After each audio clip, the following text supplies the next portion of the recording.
मी आज मी तुमच्याशी एक मैत्रीण म्हणून एक मनातली गोष्ट बोलणार आहे. वय वर्ष 50. ऐकायला तसं म्हटलं तर साधं वाटतं, पण ह्याच वयाच्या उंबरठ्यावर आल्यावर आपल्यातल्या बहुतेक स्त्रियांच्या मनात कुठेतरी एक अनामिक पोकळी, एक शांतता घर करायला लागते. मुलं मोठी होतात, आपली बरीचशी कर्तव्य संपत आलेली असतात आणि अचानक एका वळणावर आपल्याला वाटतं की मी एकटी पडले की काय. कधी मुलांनी घर सोडल्यामुळे घरात आलेली ती शांतता आपल्याला छळते, तर कधी शरीरात होणारे मेनोपॉजचे बदल आपल्याला आतून अस्वस्थ करतात आणि वरून आपण नेहमीप्रमाणे मी सुपरवुमन आहे असा आव आणत स्वतःलाच थकवून टाकतो. आज आपण ह्याच मिडल एज लोनलीनेस किंवा मध्यम वयातल्या एकटेपणाबद्दल अगदी मोकळेपणाने बोलणार आहोत आणि फक्त रडत न बसता ह्यातून बाहेर पडण्याचे 10 सोपे आणि प्रॅक्टिकल उपायसुद्धा शोधणार आहोत. आजचा हा व्हिडिओ खूप स्पेशल आहे, त्यामुळे तो शेवटपर्यंत नक्की बघा, कारण आज आपण ह्या एकटेपणाला हरवून स्वतःला पुन्हा नव्याने शोधणार आहोत. तर हा एकटेपणा अचानक येतो कुठून?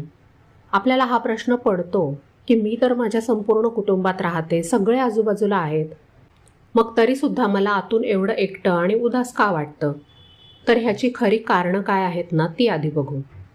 वयाच्या 45 ते 50 दरम्यान आपल्या शरीरात इस्ट्रोजेन आणि प्रोजेस्टेरॉन नावाच्या हार्मोन्सची पातळी झपाट्याने कमी जास्त व्हायला लागते. आता तुम्ही म्हणाल ह्याचा आणि एकटेपणाचा काय संबंध?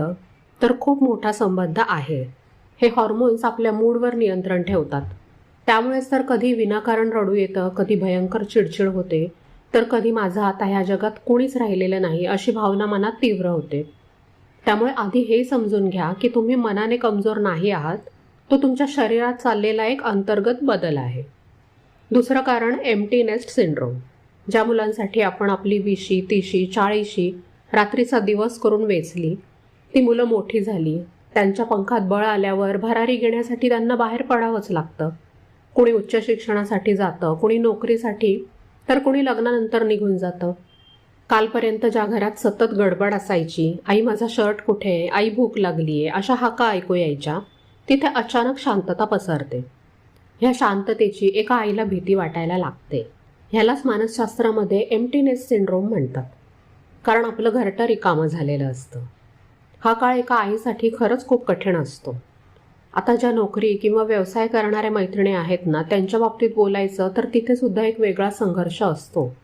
करिअरमध्ये एका ठराविक उंचीवर पोचल्यावर किंवा आता रिटायरमेंट जवळ येत चालली आहे असं वाटायला लागल्यावर एक रिकामेपण जाणवायला लागतं. आजकालची तरुण पिढी खूप वेगाने पुढे जातीये. त्यांच्याशी स्पर्धा करताना, नवीन टेक्नॉलॉजी आत्मसात करताना कधी कधी मनात भीती वाटते की मी मागे पडतेय की काय.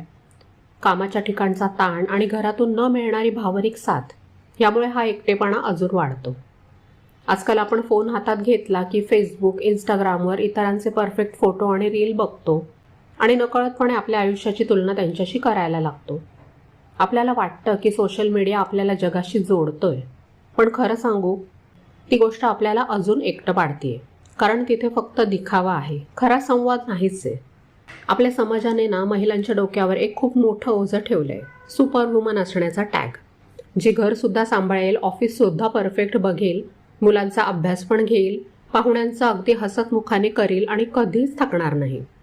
आणि आपल्याला पण तो टॅग मिळवण्याची आणि मिरवण्याची खूप हौस असते. सुपरवुमन असण्याची आपण खूप मोठी किंमत मोजतोय, हे तुम्हाला माहिती आहे का? त्या नादात आपण स्वतःलाच विसरून गेलोय.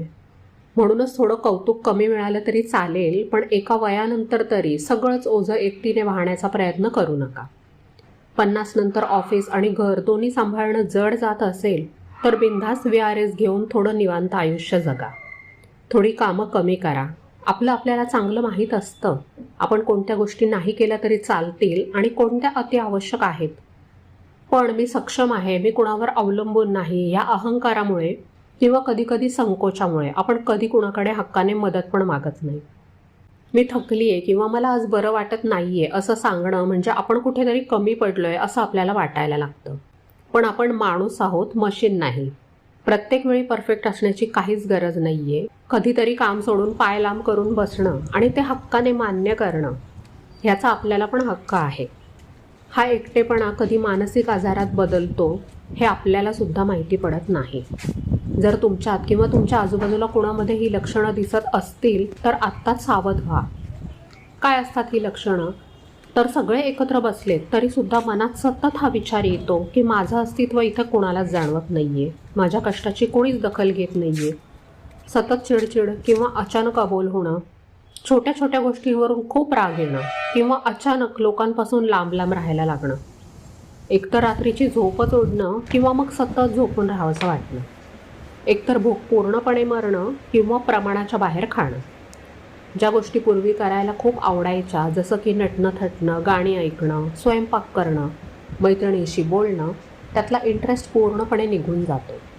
ही अशी काही लक्षणं आहेत ज्यांच्यामुळे आपल्याला समजतं की आपल्याला एकाकीपणा वाटतोय. ह्याच्यावर उपाय बघण्यापूर्वी मी तुम्हाला एक सुंदर गोष्ट सांगणार आहे. इंग्रजीत 2 शब्द आहेत, लोनलीनेस आणि सॉलिट्यूड. लोनलीनेस म्हणजे एकटेपणा. जेव्हा तुम्हाला लोकांची सोबत हवी असते पण तुमच्यासोबत कोणी नसतं किंवा माणसं आजूबाजूला असूनसुद्धा तुमचं मन कोणाशी जुळत नाही, हा एकटेपणा आपल्याला आतून पोखरतो, त्रास देतो. पण सॉलिट्यूड किंवा एकांत म्हणजे काय? जेव्हा तुम्ही स्वतःच्या आनंदासाठी स्वतःच्या मर्जीने एकटं राहता, मनात एक कमालीची शांतता असते. यामध्ये तुम्ही स्वतःची जिवलग मैत्रीण बनता. तर आपल्याला ना ह्या एकटेपणातून एकांताकडे प्रवास करायचा आहे. आपल्याला लोकांसाठी आसुसलेलं राहायचं नाही आहे. कुणीतरी माझ्यासाठी अवेलेबल राहील, सोबत राहील म्हणून वाट बघायची नाही आहे. एकटेपणा दूर करून स्वतःच्या सोबतीचा आनंद घ्यायला शिकायचं. त्यामुळे आता वळूया आपल्या सगळ्यात महत्त्वाच्या भागाकडे. हा एकटेपणा आपल्याला कायमचा पळवून लावायचा आहे. त्यासाठीचे हे 10 सोपे आणि प्रॅक्टिकल उपाय नीट समजून घ्या आणि आजपासूनच लागू करा. पहिली गोष्ट म्हणजे स्वतःच्या आरोग्याला फर्स्ट प्रायोरिटी द्या, शारीरिक आणि मानसिकसुद्धा. आत्तापर्यंत आपण सगळ्यांसाठीच खूप धावलो. आता स्वतःसाठी धावण्याची वेळ आली आहे. रोज दिवसातून कधीही पण किमान 1 तास स्वतःसाठी काढा. चालायला जा, योगा करा, हलका व्यायाम करा. त्याने वजनच कमी झालं पाहिजे असं नाही. इतर काही फायदे होतील, नवीन ओळखी होतील, तुमचे हॉर्मोन्स बॅलन्स होतील, मूडसुद्धा फ्रेश राहील. आणि हो, मेनोपॉजचा त्रास जास्त होत असेल तर चांगल्या गायनेकॉलॉजिस्टकडे जाऊन सल्ला घ्यायला अजिबात लाजायचं नाही. शरीर सुदृढ असेल तर मन आपोआप आनंदी राहील. दुसरी गोष्ट, बालपणीचा एखादा छंद पुन्हा जिवंत करा. लग्नापूर्वी किंवा कॉलेजमध्ये असताना तुम्हाला काय करायला आवडायचं? चित्रकला, गाणं, वाचन, शिवणकाम की छान छान झाडं लावणं? तर तो छंद आता कपाटातून बाहेर काढा. कारण छंद हा माणसाचा सगळ्यात मोठा मित्र असतो. जेव्हा तुम्ही तुमच्या आवडीच्या कामात स्वतःला गुंतवून घेताना तेव्हा डोक्यात एकटं पडल्याच्या विचारांना जागाच राहत नाही. तिसरी गोष्ट, नवीन कौशल्य किंवा तंत्रज्ञान शिका. वय झालं किंवा मला त्यातलं काय कळतंय हा डायलॉग मारणं आता बंद करा. नवीन भाषा शिका, कुकिंगचे नवीन प्रकार शिका किंवा डिजिटल गोष्टी शिकून घ्या. ऑनलाईन बँकिंग कसं करायचं, सोशल मीडियाचा योग्य वापर कसा करायचा हे शिकून घ्या. ह्यामुळे तुमचा आत्मविश्वास तर वाढेलच, पण आपल्या मुलांसोबत, तरुण पिढीसोबतसुद्धा गप्पा मारायला तुम्हाला नवीन विषय मिळतील. चौथी गोष्ट आहे, हक्काच्या मैत्रिणींचा ग्रुप बनवा. आपल्या जुन्या मैत्रिणींना शोधा, पुन्हा ते कनेक्शन जिवंत करा. आजकाल सोशल मीडियामुळे हे खूप सोपं झालं आहे. सगळ्याच नाही तर एखादी तरी जुनी मैत्रीण अशी मिळेल जिच्याशी अजूनही तुमच्या मनाच्या तारा जुळतात. मैत्री एकटेपणा कमी करते. कधीकधी फक्त कोणीतरी शांतपणे आपलं ऐकून घेतलं ना, त्याने सुद्धा मन खूप हलकं होतं. आपल्या भावना व्यक्त करण्यासाठी सुरक्षित जागा मिळते. सगळ्याच गोष्टी घरच्यांना सांगता येत नाहीत, पण खरी मैत्रीण असते ना, ती जज न करता ऐकते. मानसिक आरोग्य चांगलं राहतं. गप्पा, हसणं, भेटणं ह्यामुळे ताण कमी होतो आणि मन प्रसन्न राहतं. स्वतःची ओळख पुन्हा सापडते. आई, बायको किंवा सासू ह्याच्या पलीकडे मी कोण आहे ह्याची आठवण आपल्याला मैत्री करून देते. शिवाय मैत्रिणींमुळे धाडससुद्धा वाढतं बरं का. कठीण काळामध्ये भावनिक आधार मिळतो. आजारपण, रिटायरमेंट, मुलं दूर जाणं किंवा इतर काही बदल, अशा वेळी मैत्रीचा खूप मोठा आधार वाटतो. एकत्र छोटा फेरफटका, वाढदिवसाची भेट, हे साधे क्षणसुद्धा आपलं आयुष्य सुंदर बनवतात. पण मैत्री म्हणजे प्रत्येकाशी जवळीक नाही बरं का. 2-3 विश्वासू, पॉझिटिव्ह विचारांच्या आणि प्रामाणिक मैत्रिणी, ज्या आपल्याशी बोलून झाल्यावर त्याच्याबद्दल 4 ठिकाणी गॉसिप करणार नाहीत. 100 वरवरच्या ओळखींपेक्षा अशा 1 नाही तर 2च मैत्रिणी जास्त मौल्यवान असतात. आणि शेवटचं, मैत्री करण्यासाठी वयाची अट नसते.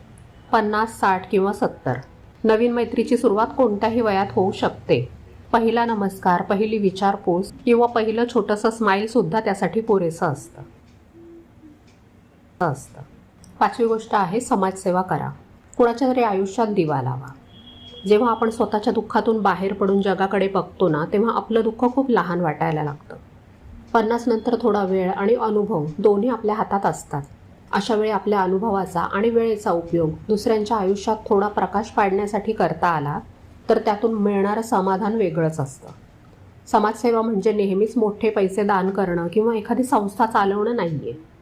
कधी एखाद्या गरजू मुलाला अभ्यासात मदत करणं, एखाद्या एकट्या वृद्ध व्यक्तीशी अर्धा तास गप्पा मारणं, शेजारच्या आजारी व्यक्तीसाठी जेवण बनवून देणं किंवा एखाद्याचं मनापासून कौतुक करून त्याला जगण्याची उमेद देणं ही सुद्धा समाजसेवाच आहे. आपण दुसऱ्याच्या आयुष्यात लावलेला छोटासा दिवा आपल्या मनात सुद्धा आनंदाचा प्रकाश निर्माण करतो. त्यामुळे आपलं लक्ष सतत स्वतःचे प्रॉब्लेम्स आणि दुःखांवर राहत नाही. आपल्यामुळे कुणाच्या चेहऱ्यावर हसू आलं ही जाणीव आयुष्याला एक वेगळाच अर्थ देते.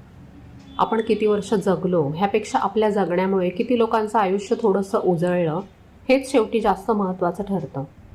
50 नंतर स्वतःसाठी तर जगाच, पण शक्य असेल तिथे दुसऱ्या कुणाच्या आयुष्यात सुद्धा थोडासा आनंद आणायचा प्रयत्न करू शकता.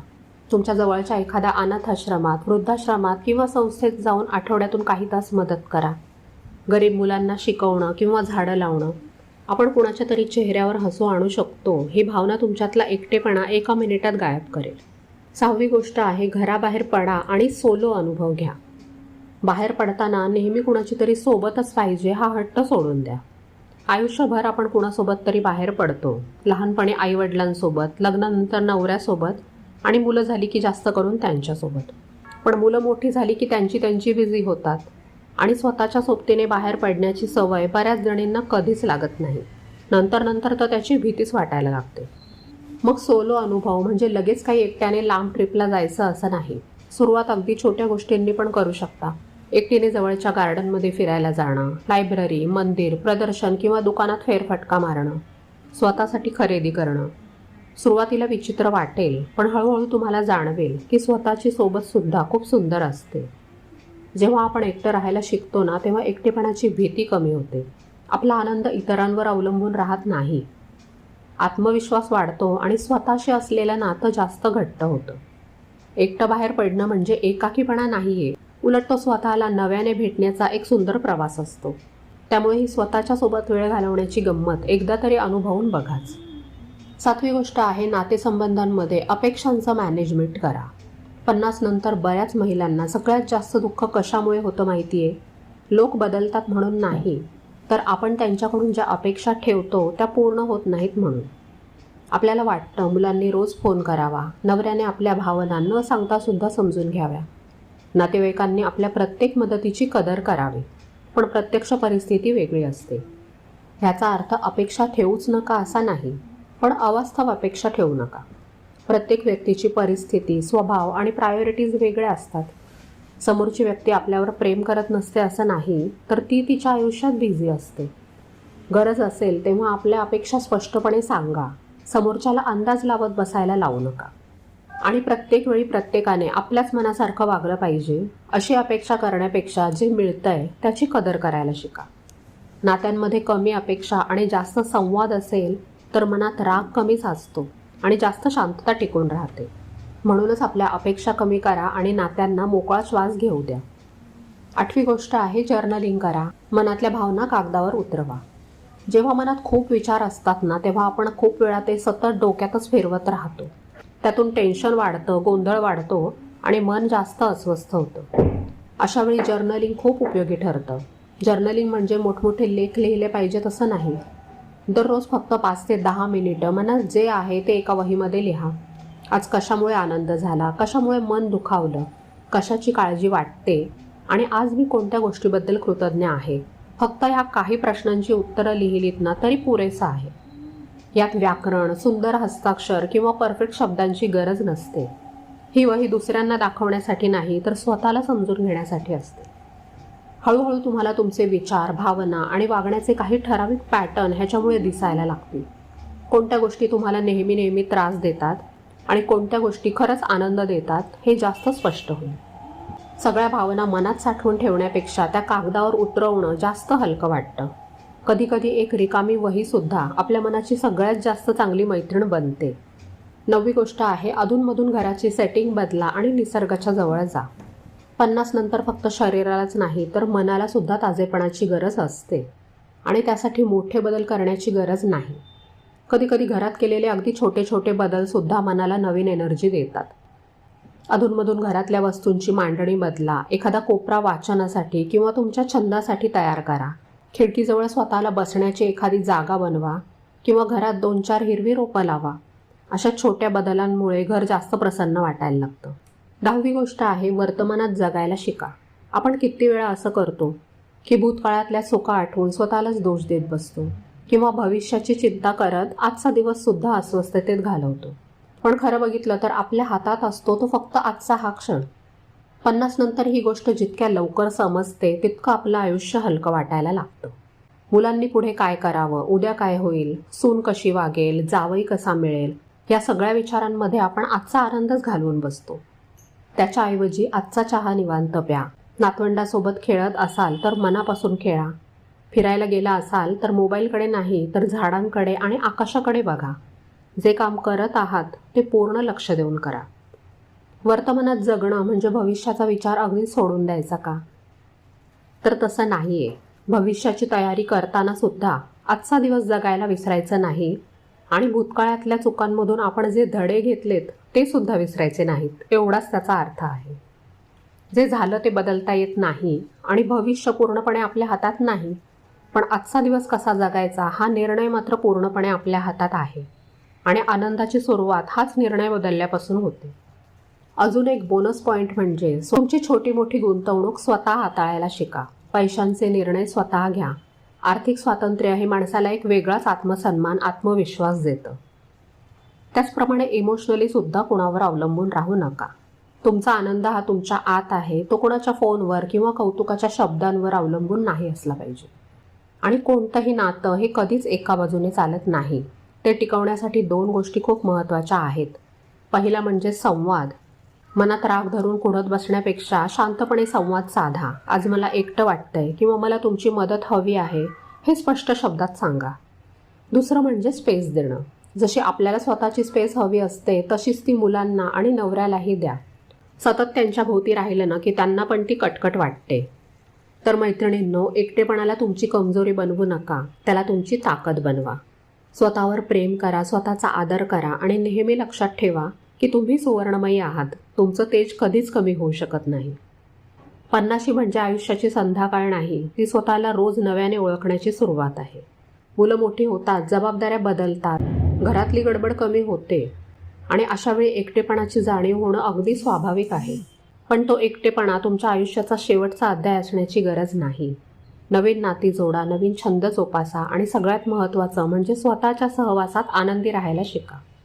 हा व्हिडिओ तुम्हाला आवडला असेल तर तो अशा एखाद्या मैत्रिणीपर्यंत किंवा नातेवाईक महिलेपर्यंत नक्की पोचवा जिला आज या शब्दांची गरज असेल. तुम्हाला या विषयावर